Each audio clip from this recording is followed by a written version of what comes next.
হতাশার মায়াজাল গতি সাধনের মুক্ত পাল মনকে ঘিরে ধরে নিঃশব্দে দম আটকে আসে আলো হারায়। যেখানে আশা থেমে যায় সেখানে হতাশা নিজের রাজ্য করে, চিন্তার উপর চাদর ফেলে স্বপ্নগুলোকে বন্দি করে ফেলে অনায়াসে। কিন্তু মনে রেখো, এই মায়াজালেরও শেষ আছে। একটুখানি আলো, একটুখানি সাহস পারে ছিন্ন করতে হতাশার সব মুগ্ধ দড়ি। কারণ হতাশা যতই শক্ত হোক, আশা এক ফোঁটা আলো তাকে ভেঙে জীবন সত্যি অদ্ভুত, যে বেশি দেয় তারই হারানো বেশি।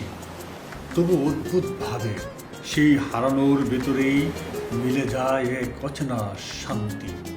এভাবেই সুখ দিতে দিতেই নিজের সুখের খুঁজে আমি হাঁটি নির্জন পথ।